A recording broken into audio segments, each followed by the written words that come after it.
In the weeks after Daniel's shocking request, the house felt the same on the outside but completely different on the inside, as if someone had quietly rearranged the air between them.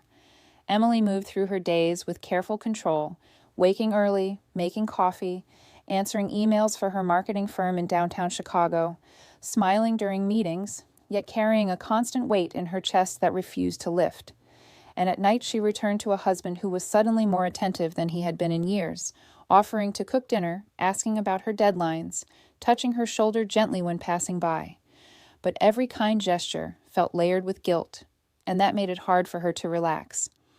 Daniel tried to act normal, yet he checked his phone more often, stepped outside to take certain calls, and though he insisted there was no affair, only conversations with a colleague named Rachel, Emily could sense the emotional shift, the subtle glow in his eyes when he mentioned work, and the careful way he avoided details.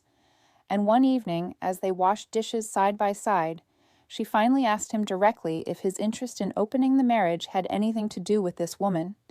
And Daniel paused before answering, which told her more than words ever could. He admitted that Rachel made him feel seen in a way he hadn't felt in years, that their talks were light and energizing, that she laughed at his ideas, and while nothing inappropriate had happened, he couldn't deny the connection. And hearing this made Emily's hands tremble slightly, though she kept her voice steady, because what hurt was not jealousy alone, but the realization that her husband had shared his thoughts, his frustrations, and his dreams with someone else before bringing them home to her. That night she sat alone in the living room after Daniel went to bed, staring at their wedding album spread open across the coffee table, remembering the vows they had written themselves about loyalty and choosing each other through every season. And she wondered when they had stopped talking about their fears, when small annoyances had replaced deep conversations, when comfort had quietly turned into distance. Over the next few days, she noticed how easily Daniel defended his emotional bond with Rachel, calling it harmless, calling it modern honesty, and she began to understand that what he truly craved was not another relationship, but the thrill of novelty, the feeling of being admired without history attached, because with Emily there were bills, shared responsibilities, and memories of every argument, while with Rachel there were only fresh impressions. Instead of exploding in anger, Emily surprised herself by growing quieter, more observant, watching the patterns carefully, and she realized that if she reacted with desperation, she might lose herself entirely. So she made a decision that felt both frightening and empowering. She would focus on her own life. She signed up for a weekend art class she had postponed for years, began jogging along Lake Michigan in the early mornings where the cold wind cleared her thoughts, and reconnected with her friend Lauren over coffee without pretending everything was perfect. And as she slowly rebuilt parts of herself that had nothing to do with being Daniel's wife, something inside her steadied. Daniel noticed the shift almost immediately, the way she dressed with more intention, the calm tone in her voice, the fact that she no longer waited up anxiously when he worked late. And one evening he asked why she seemed distant, to which she replied simply that she was learning to stand on her own, and that answer unsettled him because for the first time he saw the possibility that his curiosity could cost him more than he expected. Eventually they agreed to see a marriage counselor in the city, sitting across from a calm therapist who asked questions neither of them could avoid, questions about unmet needs, about communication, about whether they truly wanted to stay married or were simply afraid of change, and when asked directly if he wanted to save the marriage, Daniel hesitated before saying he thought so, those two uncertain words echoing painfully in Emily's mind. Yet instead of breaking her, they clarified something important. She would not beg for love. In counseling sessions, truths surfaced quickly. Daniel admitted he felt trapped by routine and feared aging without new experiences, while Emily admitted she had carried the emotional load of their home quietly, assuming stability was proof of love. And both realized they had stopped actively nurturing their bond, letting years of busy schedules replace intentional connection. Still, knowing the reasons did not erase the hurt. And one night, after Daniel attended a company event where Rachel was present, Emily sat by the bedroom window, waiting. Not because she wanted to monitor him, but because she needed to decide what kind of future she was willing to accept. And when he returned home later than planned with an apologetic expression, She did not argue, but calmly told him she deserved a partner who was fully present, not someone exploring options while keeping her as a safe base, and her composed honesty struck him harder than anger would have. Over time, Daniel began pulling back from Rachel, recognizing that his emotional investment had crossed a line, even if nothing physical had occurred. And he admitted to Emily that the connection had been a wake-up call about his own dissatisfaction, rather than a true replacement for his marriage. And though Emily appreciated the admission, trust did not repair overnight. She continued building her independence, rediscovering passions, laughing more freely with friends, and with each small step, she felt less defined by Daniel's uncertainty, which shifted the balance between them because he now sensed that she had the strength to walk away if necessary. The tension in their home gradually transformed from sharp pain into serious reflection, both of them understanding that their marriage stood at a crossroads where honesty mattered more than comfort. And while nothing dramatic exploded, the emotional stakes were clear. Either they would confront their weaknesses together or quietly drift apart. As autumn approached and Chicago's trees turned shades of gold and red, Emily realized she was no longer simply reacting to her husband's shocking request, but actively deciding what she required from love. And Daniel, watching her steady confidence grow, began to grasp that curiosity without commitment could cost him the very person who had stood beside him through every chapter of his adult life. And for the first time since that rainy Thursday, he seemed genuinely afraid, not of missing out on something new, but of losing something real. After Daniel's unexpected request, the rhythm of Emily's life continued, but every beat felt slightly off, like a song playing just a second too slow. She went to work each morning in downtown Chicago, answered client calls, reviewed campaigns, and smiled in meetings, yet her mind stayed fixed on one question. Was her marriage still solid, or was it quietly cracking beneath the surface? At home, Daniel tried harder than ever. He cooked dinner twice a week, folded laundry without being asked, and complimented her in ways he had not done in years. On the outside, it looked like effort. On the inside, it felt like compensation. Emily could sense that he was trying to soften the impact of what he had asked for, but kindness layered over uncertainty only made her more alert. She watched him closely, noticing how often he checked his phone, how his expression shifted when a message appeared, how quickly he turned the screen away without thinking. One evening, unable to ignore the tension any longer, she asked calmly if there was someone specific influencing his thoughts. Daniel exhaled slowly before admitting that there was a colleague, Rachel, who had become a close friend. He insisted nothing physical had happened, only long conversations after meetings, shared jokes, and a sense of being understood. The honesty was careful, almost rehearsed, but it was enough to confirm what Emily already feared. Her husband had begun sharing parts of himself with someone else. The pain was not loud, it was quiet and heavy. She realized that emotional distance can hurt just as deeply as betrayal because it signals a shift in loyalty. Instead of yelling, she asked simple questions. What did Rachel give him that he felt was missing? Why had he not brought those needs to her first? Daniel struggled to answer clearly. He spoke about feeling admired, about enjoying being seen without the weight of history, about missing the excitement they once had. Emily listened, absorbing each word, and recognized a truth she had avoided. Routine had replaced romance, and both of them had allowed it to happen.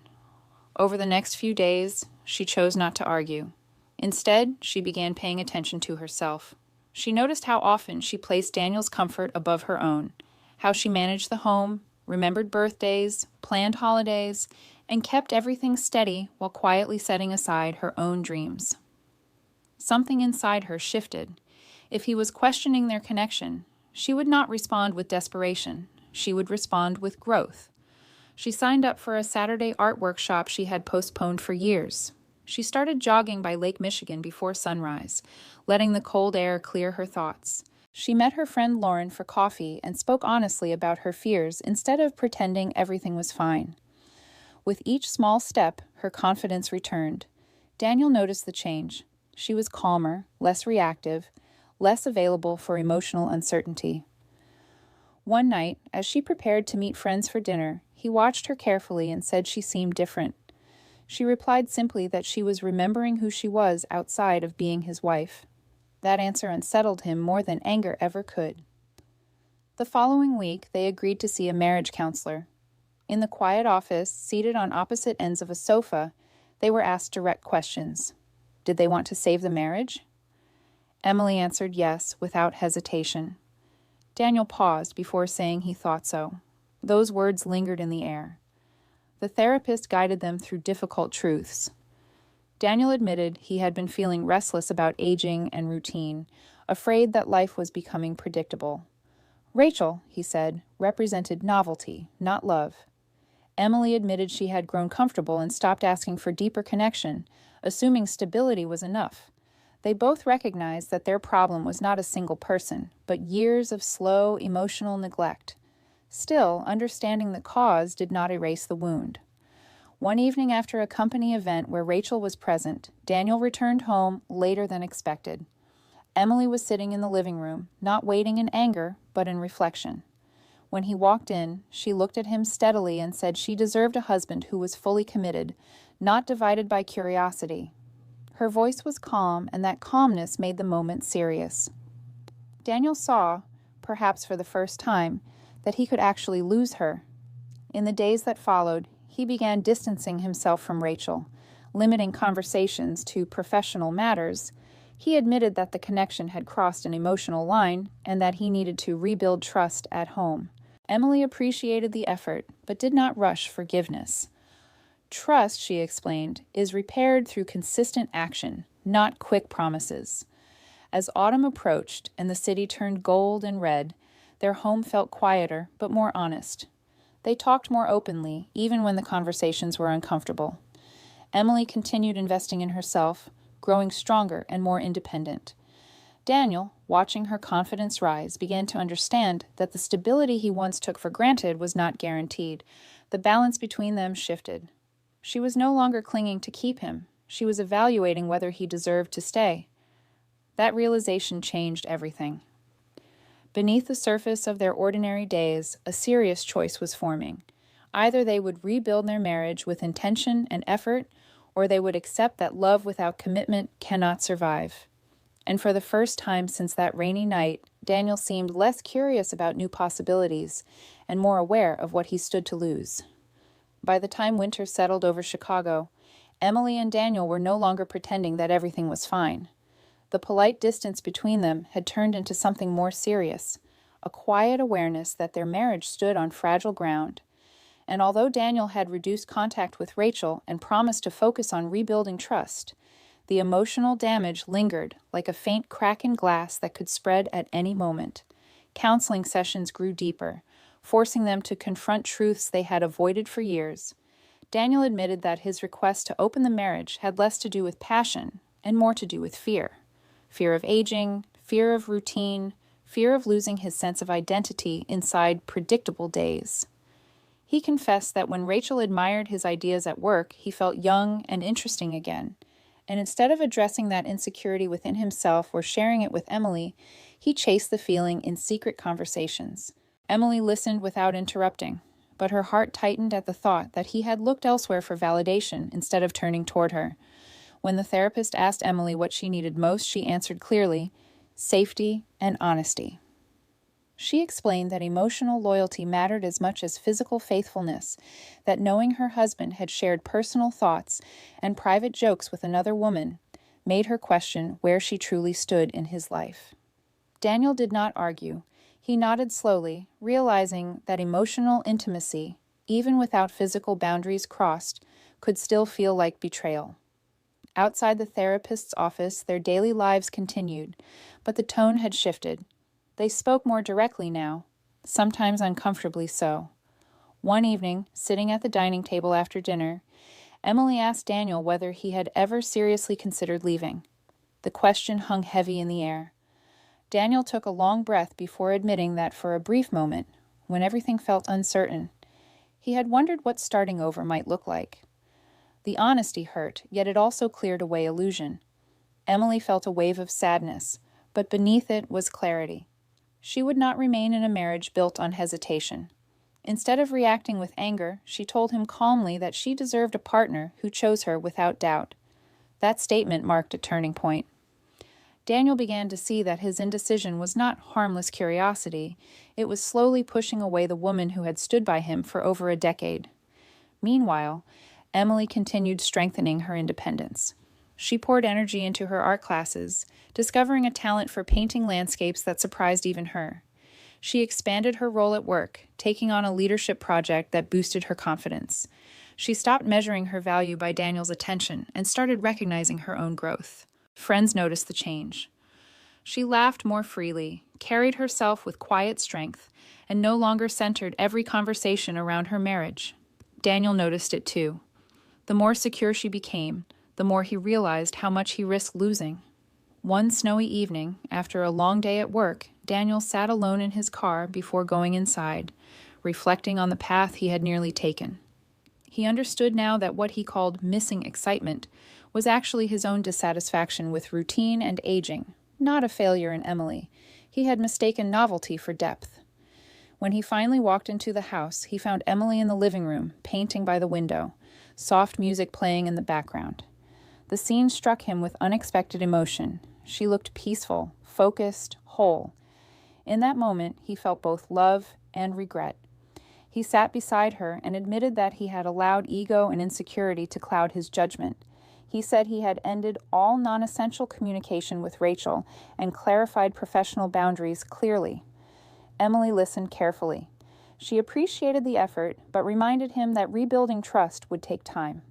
She was no longer willing to ignore her own needs for the sake of comfort. Over the next weeks, Daniel made consistent changes. He scheduled regular date nights without distraction. He shared his fears openly instead of hiding them behind vague restlessness. He asked about her art projects and truly listened. Slowly, their conversations regained depth. They spoke about dreams they had postponed, places they still wanted to visit, and ways to reconnect beyond routine. Yet the tension had not fully disappeared. One afternoon, during a counseling session, the therapist asked them to imagine their lives 5 years ahead if nothing changed. Emily pictured herself strong but alone, having chosen peace over uncertainty. Daniel pictured a future filled with professional success but personal regret. That exercise shook him. He realized that losing Emily would not bring freedom. It would bring emptiness. That evening, he told her directly that he wanted to recommit fully, not halfway, not with options in the background. He admitted that his shocking request had been selfish and rooted in insecurity. Emily studied his expression, searching for hesitation, but this time she saw steadiness. Still, she did not respond immediately. She had learned that words must be matched with action. Days turned into weeks, and consistency became the true test. Daniel showed up emotionally, not just physically. He stopped chasing admiration outside and began nurturing connection at home. Emily allowed herself to soften gradually, not because she was afraid of losing him, but because she saw genuine effort. The dangerous distance that once stretched between them began to shrink. It was not erased, but bridged carefully with honesty and humility. For the first time since that rainy night, months earlier, Emily felt that the future was not defined by fear. She had rediscovered her strength, and Daniel had confronted his own weaknesses. Whether their marriage would fully heal remained uncertain, but one truth was clear. Love could not survive divided attention. It required courage, accountability, and the willingness to grow. And now, standing at another emotional crossroads, both of them understood that the next choice would determine everything. As spring arrived in Chicago and the heavy gray skies slowly gave way to clear blue mornings, Emily and Daniel found themselves standing at the final edge of a long emotional storm. Aware that everything they did next would either rebuild their marriage on stronger ground or quietly close its final chapter. The months of tension, counseling, and honest conversations had stripped away illusions and pride, leaving only truth between them. Daniel had ended all personal communication with Rachel and made his boundaries at work firm and visible, not because Emily demanded control, but because he understood that trust required transparency. He no longer guarded his phone or stepped away to take private calls, and he invited Emily into his daily world in ways he had not done in years. Meanwhile, Emily had changed too. She was no longer the woman who feared losing herself in order to keep peace. She had rediscovered her confidence through her art, her growing leadership at work, and her renewed friendships. She realized she could stand alone if necessary, and that realization gave her calm strength rather than anger. One cool evening, they took a walk along the lakefront, the wind soft and steady, and Daniel stopped walking, turning to face her with a seriousness she had not seen before. He admitted that his shocking request months ago had been driven by insecurity and ego, not by a lack of love. He said he had confused attention with connection and novelty with meaning, and that almost losing her forced him to confront parts of himself he had ignored for years. Emily listened quietly, studying his face for doubt, but she saw clarity instead. He told her he did not want an open marriage, did not want options, did not want divided loyalty. He wanted depth, commitment, and the life they had built together. For a moment, Emily felt the old hurt rise, but it no longer controlled her. She told him calmly that forgiveness was possible, but it would not be blind. She needed consistency, honesty, and daily effort, not grand speeches. Daniel agreed without hesitation. In the weeks that followed, their actions began to reflect their words. They scheduled weekly date nights, not elaborate or expensive, just intentional. Dinners without phones, long talks on the couch, drives outside the city to watch sunsets. They spoke openly about fears instead of hiding them. Daniel admitted when he felt restless or overwhelmed instead of seeking distraction elsewhere. Emily expressed her needs clearly instead of assuming he would guess them. The house that once felt heavy with silence began to feel lighter, not because problems disappeared, but because nothing was hidden anymore. One Sunday afternoon, while organizing old boxes in the basement, they found their wedding vows tucked inside a photo album. Sitting side by side on the floor, they read the promises they had written over a decade earlier. The words about loyalty, growth, and choosing each other through every season felt different now, deeper, tested by real struggle. Emily realized that love is not proven in easy years, but in difficult ones. Daniel reached for her hand and said he understood now that commitment was not a limitation, but a choice that creates safety and freedom at the same time. He said he had nearly thrown away something real for something temporary, and he would not make that mistake again. Emily felt tears rise, not from sadness, but from release. The fear that once kept her awake at night had been replaced with steady awareness. She was staying not because she was afraid to leave, but because she saw real change. Trust rebuilt slowly, through ordinary days, filled with small, honest actions. Daniel showed up on time, kept his promises, shared his thoughts, and made her feel prioritized again. Emily allowed her heart to open gradually, letting warmth return without ignoring wisdom. By early summer, their marriage did not look like it once had. It looked stronger, more intentional. They had faced insecurity, emotional distance, and the temptation of novelty, and instead of collapsing, they had chosen growth. On their anniversary, they kept things simple, standing in their backyard under soft string lights. No big party, no dramatic declarations. Daniel raised a glass and thanked her for giving them another chance, for refusing to accept half-he.